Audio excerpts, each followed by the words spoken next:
you'll know. All right.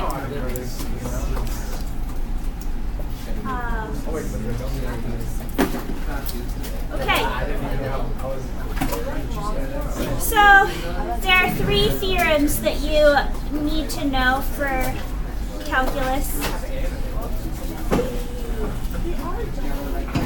The first one you learned from pre-calc back in the day. What page are we on? 75. 75. Okay. Let me know when it hits 45.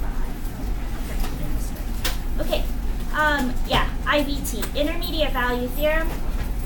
You can abbreviate if you want to just IVT. Now, what IVT says, and one thing has to be true. It has to be continuous on a closed interval a to b. Okay. So if it's continuous, if your function is continuous on a closed interval a to b, then you'll have a y value at, maybe this is your y value for b, and maybe this is your y value for a, right? Okay, so you get 2 y values, and then because it's continuous, that means that you will have a y value of anything that's in between, right? So you will have to go through every point in between a and b, or f of a and f of b. So if f of a is 7 and f of b is 2, will I have to have gone through 3? Yes, right? Because it's a continuous function. So there's no way I can draw from point A to point B without going through all of this red part in the middle. Okay? Now, does it guarantee anything outside of 2 and 7? No. So it only guarantees things in between. IVT, we'll talk about that after we do a couple problems. And then this is the wording that we'll work on the wording that you have to say for when you're using IVT. So if this one says, show that f of x equals x cubed plus 2x minus 1 has a 0 on the interval 0 to 1, what you want to find are the 2 y values, f of 0. So 0 cubed plus 2 times 0 minus 1 equals -1, right? And f of 1 is 1 plus 2 minus 1, which is 2. Okay, will I have to have a 0 on the interval? Yes, I will, because my one y value was negative and my other y value was positive. So what you want to say is f of x, you have to state that it's continuous on the interval 0 to 1. Okay, so you have to say that first. If you don't say that, then you can't apply intermediate value theorem. So once you say that, then you can say by IVT, there must be a 0 on the interval 0 to 1 because -1, you'll use your -1 is less than f of c is less than 2. Okay. Not the most ideal. Yeah, must be a 0 on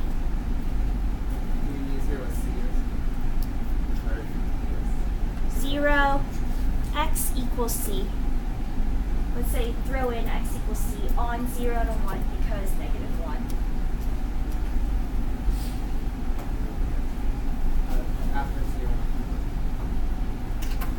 Okay. Let's try this again. Given h of r is a continuous function, explain why there must be a value r in the interval 1 to 3 such that h of r equals negative 5, given that h of 1 equals 3 and h of 3 equals negative 7. So we can say h of x, or h of r, is continuous.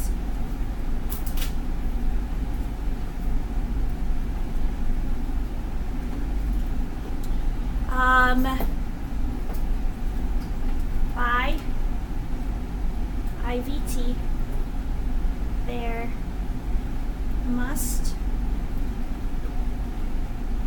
be a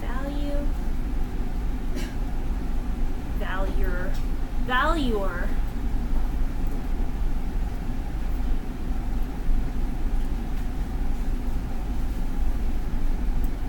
r on the interval 1 to 3, because h of, no, we can just say negative 7 is less than h of r is less than 3. Okay, so you'll have to go through negative 5. Okay, important thing to note for intermediate value theorem, this you'll want to use when your original function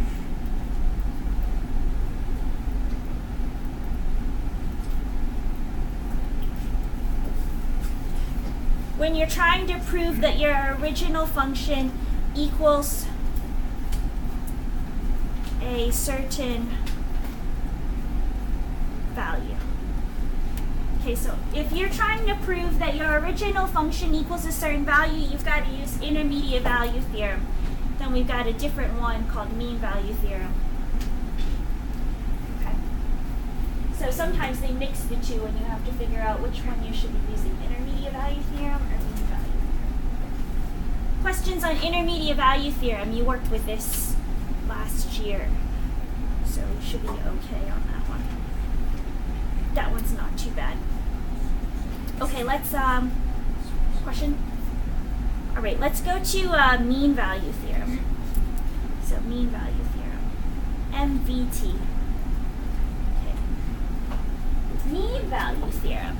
So if you've got a function, so A, B,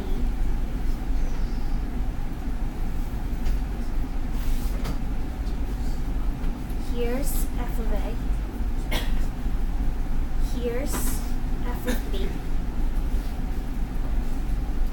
Okay? Now, think about like it in terms of velocity. So if the velocity from here, or your house to here, if on average your velocity from your house to here was 50 miles per hour, maybe you're speeding, then at some point on your trip you had to have gone 50 miles per hour, right? You could have gone like over 50 miles per hour or under 50 miles per hour, but at some point in between you had to have gone 50 miles per hour. Okay, that's mean value theorem. So your average, this line right here, is called your what? Secant slope, also called your average rate of change, right? What's secant slope? Yes, it's average rate of change, but it's f of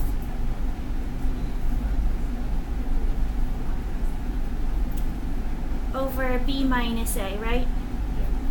Okay, so your secant slope equals f of b minus f of a over b minus a. There's some rando point here.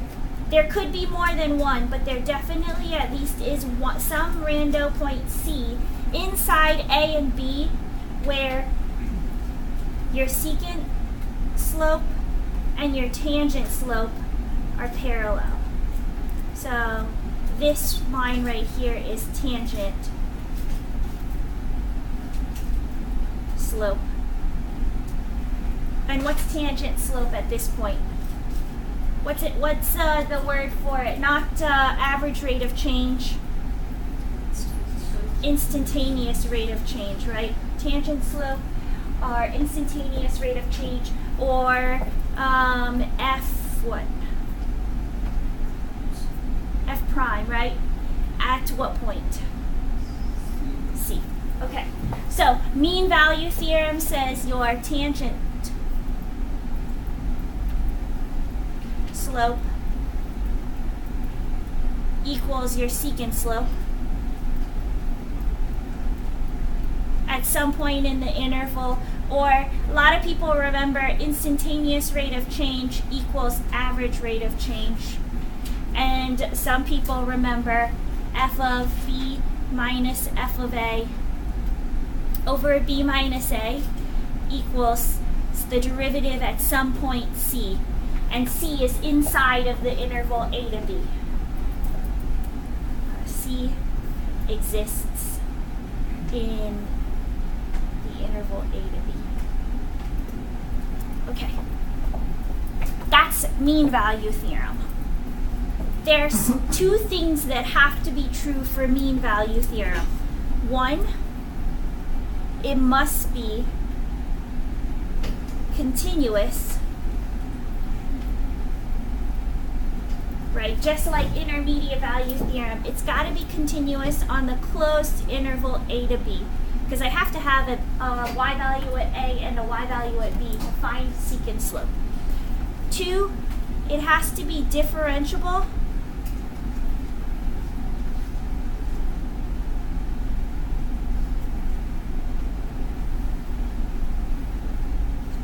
but it only has to be differentiable on the open interval a to b. So it doesn't have to be differentiable at a and b, but it has to be continuous at a and b. So you have to actually have points, but it doesn't have to, the derivative doesn't have to exist. Okay? They used to do this, they used to do mean value theorem at, on like the toll road. You know, like when you guys, do you guys have the Easy Pass things on your car? Well, they used to take the Easy Pass and it would count the time that you entered a toll on the Easy Pass, and then it would count the time that you exited the toll on another Easy Pass, and then it would calculate your average velocity, and if your average velocity was greater than the speed limit, then they would mail you a ticket home. But then like somebody deemed it illegal because like you weren't actually catching them in the act. But I feel like it's the same thing as like if you caught a robber on a video camera. Yeah. Or like radar. Like, right. Radar still has to be this. Well, radar definitely is. It sends out 2 pings, right? Because it can't calculate instantaneous velocity. That's they do that. Seeing the robber on camera, like you're seeing them do it. Right, but like why do red light cameras are still okay, but this is not okay. But I feel like the majority of people don't drive under the speed limit on a highway. I mean, that's sort of just in general. Yeah, that's true. You know, back in the day, they used to, like when this was a thing, like you would just see everybody drive really fast, and then they would like stop at a rest stop and just chill out for a little while to like accumulate more time to lower their velocity. And then they would keep going.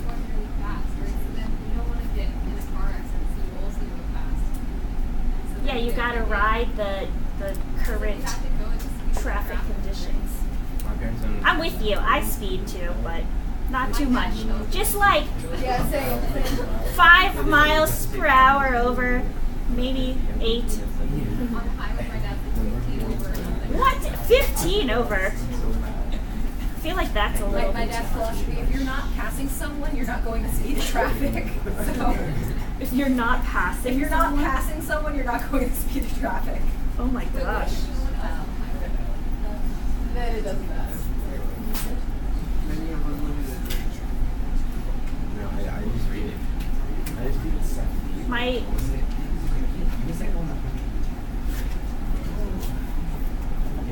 Okay, so does everybody understand mean value theorem? Okay, two conditions have to be true in order for you to apply mean value theorem, right? Because if your derivatives don't exist on the open interval, they could be at like sharp points and stuff, and then it would throw the whole thing off. So it's got to be continuous on the closed interval a to b, and it's the derivative has to be differentiable for everything in the open interval a to b. Okay? So, is f of x continuous? I'm going to find f prime first, just in case. But it's a quadratic, so you know it's going to be continuous and differentiable. All right, so we've got f prime x equals 2x, negative 2x plus 6. So now we can state, is it continuous? Is continuous and differentiable. I should have given you more room. On the interval 1 to 3. Okay. It is still, Oh, yeah, so yeah. it's okay. But we don't have to, you don't have to delineate unless it's not differentiable on this interval. Okay. Now, what do we need to show? First we need to find average rate of change. So let's find f of 3 minus f of 1 over 3 minus 1. Okay. So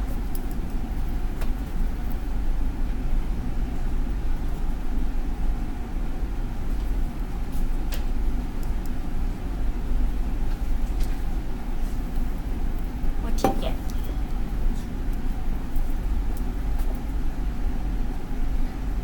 Did you get 4 over 2?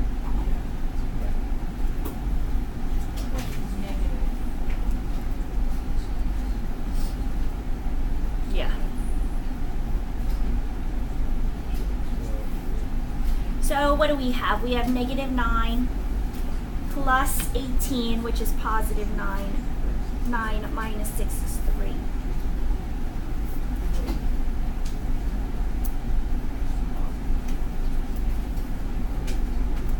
Everybody good? Okay. All right. So we know. We can say by mean value theorem, there must exist a value C on the interval 1 to 3 where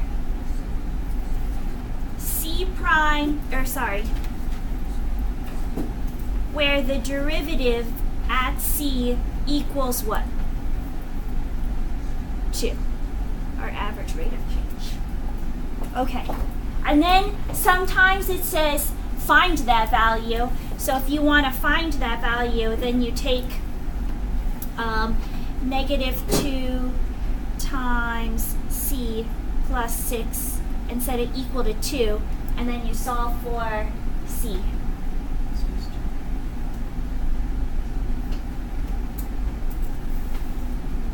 Yeah, and 2 is on the interval 1 to 3, so you're good. But if you get more than one C value, check and see if both C's, I'm saying C a lot, just like the guys that show a lot. Check and see if both C's are on the interval 1 to 3. Yes? Shouldn't we just do the original, like, red when we're solving the secant line? Shouldn't it be negative 2, not positive 2? The secant line? Yeah. Because you're going to get 0 minus 4, right? Well, F of 3. What'd you get for F Oh, of it's 3? F, not F prime. Sorry. Yeah. Oh, good. Yeah, because if you did f prime, then you would be finding average rate of change of the second derivative. Or just average rate of change of the first derivative. Okay, questions? Let's do more of these. We'll start with one. These just say find the number that satisfies mean value theorem, so you don't have to like state this whole thing as a justification. It's just saying find the number, or state why the theorem does not apply. So I like to take the derivative first, just to see if it's continuous and differentiable. Or I check to make sure it's continuous first, and then I take the derivative, which it's continuous. And then I take the derivative and make sure that the derivative is differentiable. So is it continuous? Yes. Is it differentiable? So it's continuous on the closed interval 0 to 32, and the derivative does exist on the open interval 0 to 32. The derivative doesn't exist at 0, but that's still okay because it's on the open interval 0 to 32. All right, then we find our average rate of change. So 32 to the 2/5 minus 0 to the 2/5 over 32 minus 0. So 5th root of 32 is 2. 2 squared is 4. 4 over 32 is 1 over 8. With me there? Okay. Now we set that equal to our derivative to find where our derivative equals 1/8. So I'm going to do this over here. 2/5. If you want, you can change it to a C because you're evaluating it at that C location. But if you don't want, you don't have to.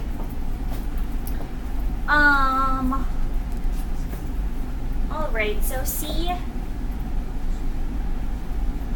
to the -3/2 is equal to 5 over 16, right? What'd you say? Like, should be x to the -3/5. Yes, thank you. This is tiny enough to read, as it is. Okay, so C equals 5/16 to the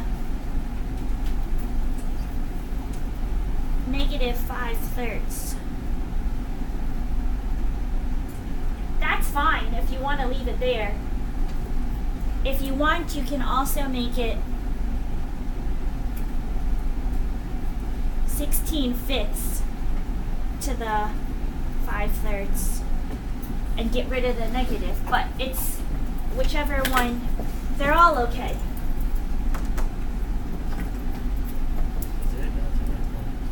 Yes. Yeah. Ready for 2? Is it continuous? Yes or no?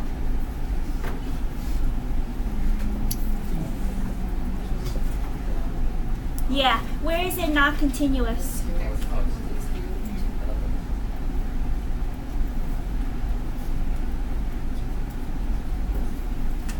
So mean value theorem does not apply. Okay, easy. 3. Yeah. 3 is, I like to take the derivative, 1 minus 1 over x squared. Okay, now we can say Can I plug in any number between 1 and 3? Yes. So it's continuous. Can I plug in any number in between 1 and 3 on the derivative?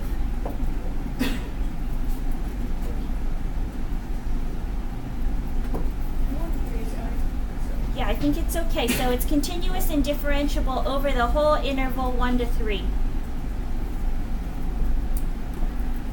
All right, now we have to find the value where the derivative will definitely exist. So we do f of 3 minus f of 1 over 3 minus 1. That is 3 plus 1/3 is 10/3, right?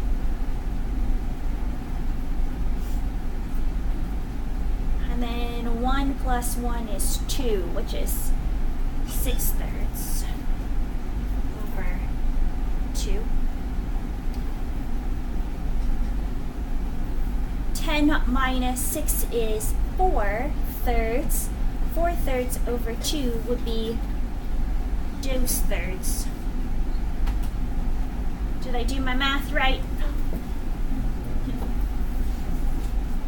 Okay. Now what do we do with the 2/3? Set it equal to the derivative. So 2/3 equals 1 minus 1 over c squared. And then we subtract the 1. So negative 1/3 equals negative 1 over c squared. So c has to equal square root of 3. But we're not going to do plus or minus because the minus 1 is not on the interval 1 to 3, right? So don't include the negative 1 because it's not on the interval. All good? Okay. Number 4.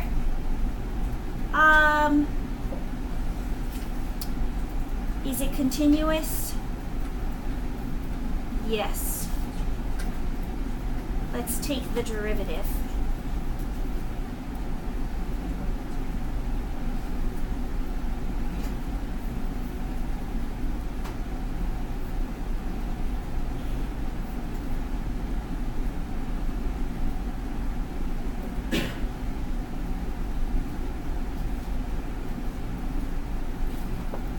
Over 2. So just 3.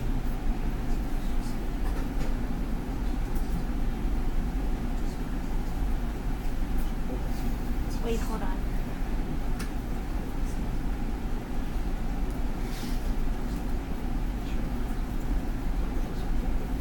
Right. Okay. I think I did that right. Is it continuous? Yes.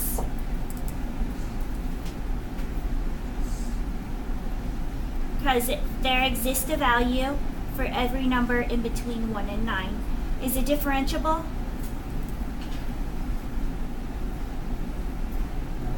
No. Where's it not differentiable?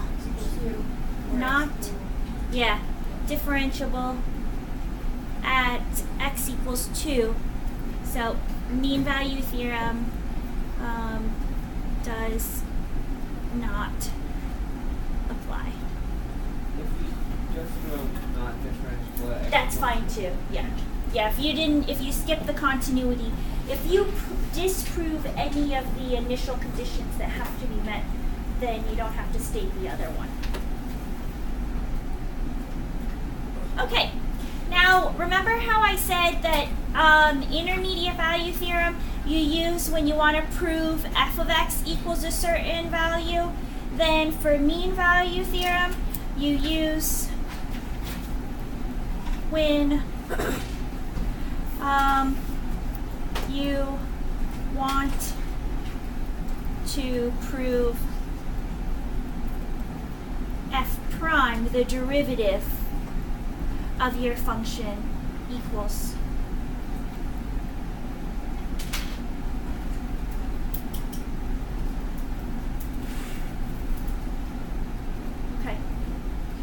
how you can distinguish between the two. Cool?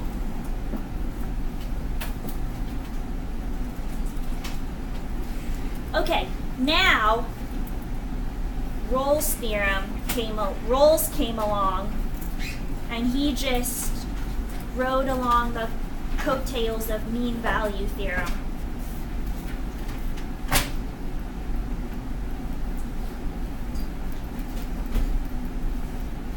So you actually don't ever have to use Rolle's theorem to prove anything, but you do need to know Rolle's theorem, because if it says in the prompt, hey, by Rolle's theorem, you need to know what it is. Okay, do you remember mean value theorem? What we said was that if you have 2 points on the interval a to b, and your secant slope would equal your tangent slope, right?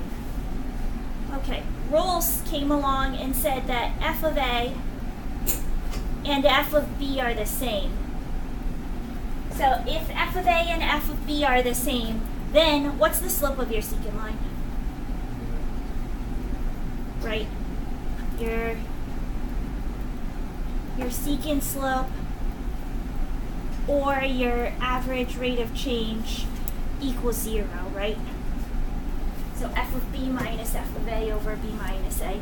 Well, if he said, hey, if your secant slope equals 0, then at some point on the interval, you're going to have a tangent slope that's 0 as well. But it's the same thing as mean value theorem. It's just that secant slope equals tangent slope and everything's 0. But Rolle's decided to make his own theorem about it. I guess it's important because it's important to know when the derivative equals 0, because a lot of things happen there. Those are your critical values. But he came up with his own idea. Since Rolle's theorem is just a take off of mean value theorem, it still has to be continuous on the closed interval a to b. It has to be differentiable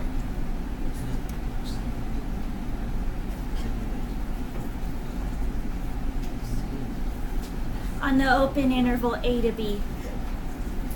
And the one thing about Rolle's theorem that makes it makes it a little bit different from mean value, although it's not, is that f of b and f of a are the same value. So you can prove that the derivative equals 0 at some point on the interval. Okay? All right, so let's go do some Rolle's. So that was Rolle's theorem. So, question, is it continuous?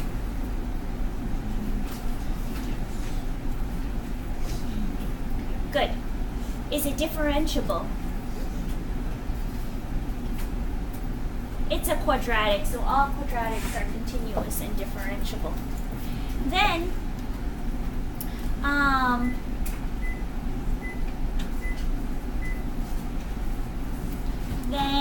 what's f of 3? 3 squared plus 9. 18. And what's f of negative 3? 18. Okay. So, if you wanted to use Rolle's theorem to prove, you would say, by Rolle's theorem. But you could also say mean value theorem if you don't ever want to say Rolle's theorem. If you don't ever want to give him credit, I understand. I'm with you. There must be a value C on the interval -3 to 3 such that f prime of C equals 0. That's the written justification for proving that there's got to be a value where the derivative equals 0. Now, if you actually wanted to find it, then you just find the derivative, which is 2x. Set that equal to 18. No, set that equal to 0. My bad. And solve for your x value. You might want to replace it with a c, but you don't have to. Okay.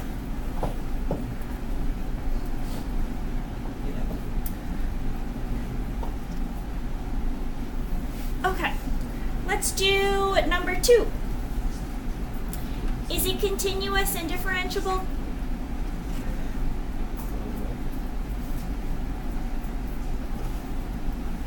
Yes, it's continuous and differentiable. Now, let's find f of 2 and f of -1 and find out if they're the same.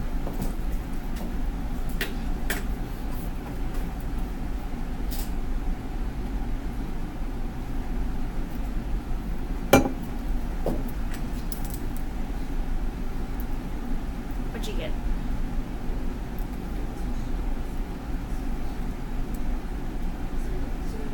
I got 0 and 0, right? So they're the same. So the derivative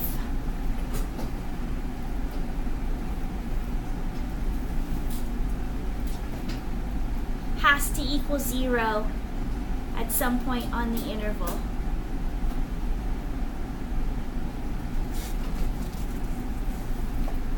I don't think this, does it factor nicely?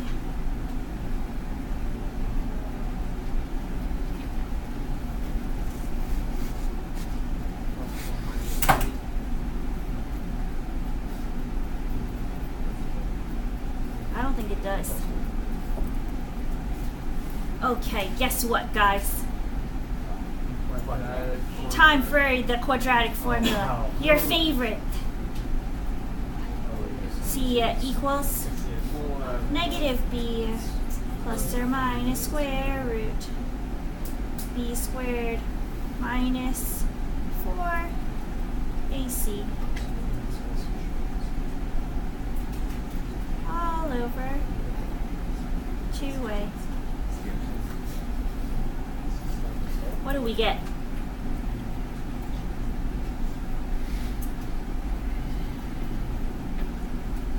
(16 plus 12). 28. Okay, yeah, and then one of them,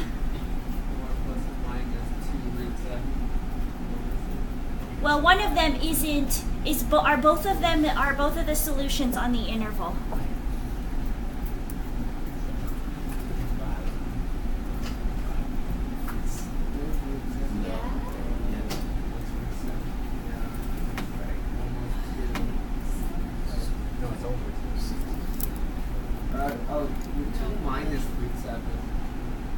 What's the square root of 28? 5. 2 minus root 7. I think one of like 2 plus. So we include it then, both. Oh no, I erased it. No, it's 2 plus root 7 over 3 is root 2 plus, yeah. We don't include the plus 1 then.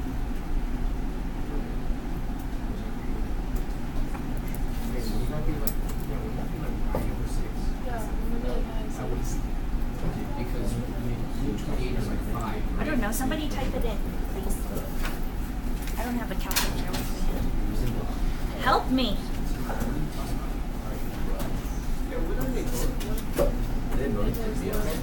Okay, let's leave them both then. Wait, couldn't there be 2 values? Like, couldn't there be 2 C values where it's 0? Yeah, there can be. Yeah. Yeah. It's just that one is definitely true. Sometimes there could be more than one. Like up here. They're both in. Yeah, then it was in the interval. There's like two in this third example. Okay, cool. We'll keep them both then. We don't throw any solutions out. We like them all. Okay, how about 3?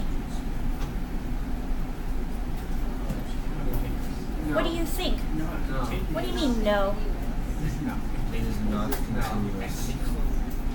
Continuous at where? X equals 0. Rolle's theorem. And if you want to boycott and say mean value theorem, that's okay. Does not apply. Okay. 4 is continuous and differentiable on the interval 0 to pi.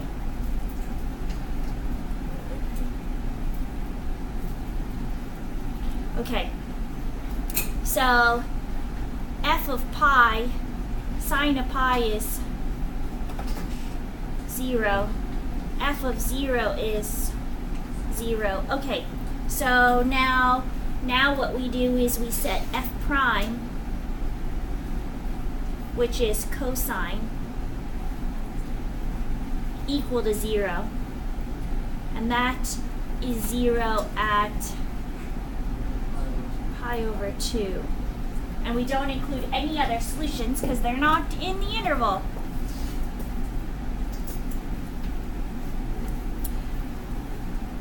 Okay?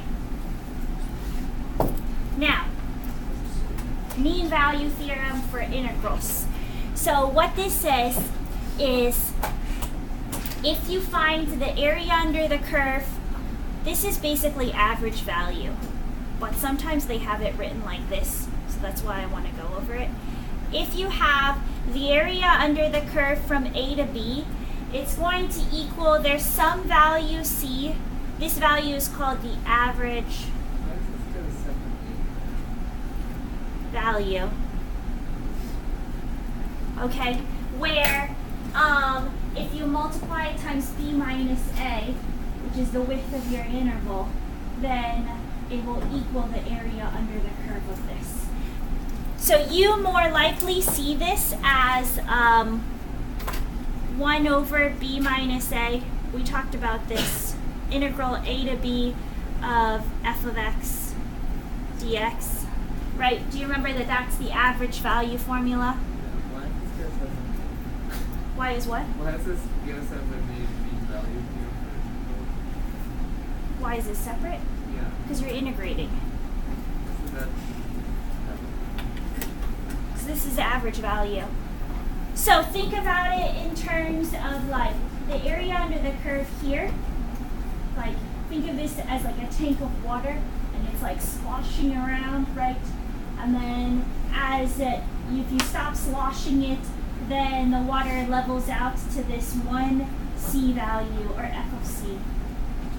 C value where the water levels out. Okay. Okay, that's mean value theorem for integrals. There's got to be a point in which the area under the curve levels out if you stop sloshing it. Okay, so this is what you know as the average value formula. So by mean value theorem for integrals, that equals some value where the water levels out, right? Okay, so since we've already done this, find the average value of f on the interval 1 to 4. So average value is the integral from 1 to 4 of f of x dx over 4 minus 1, right? So the area under the curve divided by the width of your interval. And so let's integrate 3x squared minus 2x is x cubed minus x squared, right?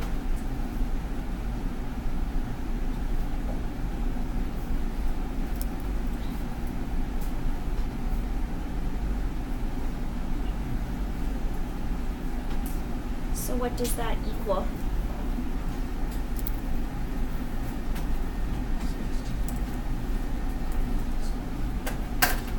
What'd you get, Arian? 16 over 3. 48 over 3. It's 48. This is, so if you have this curve from 1 to 4, let's draw a visual. This is what's happening. So you have 3x squared minus 2x. I don't really know what that looks like, but it's a parabola facing up or something. Definitely goes through 0. So let's just assume it's like this, right? Then there's, if I find the area under this curve from 1 to 4, there's a value where it levels out at 16. So the area under this curve, if you drew a tank, it would stop sloshing and level out at a y value of 16. Get it? Okay, now what we want to do for part B is we want to find this place on the curve where it happens, this C value. It's going to be in between 1 and 4. So we set 16 equal to 3x squared minus 2x. And we solve for x.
Did you get a blank one?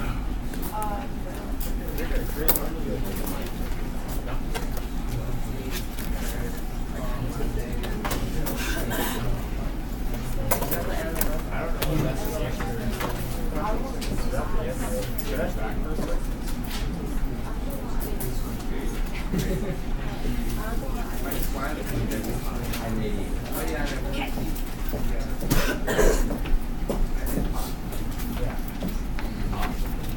All right, did you solve? Yeah. What'd you get? X equals? Yeah. Both?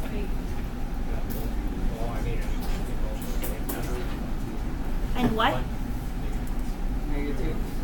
But we don't include We don't include negatives because it's not in the interval. Good.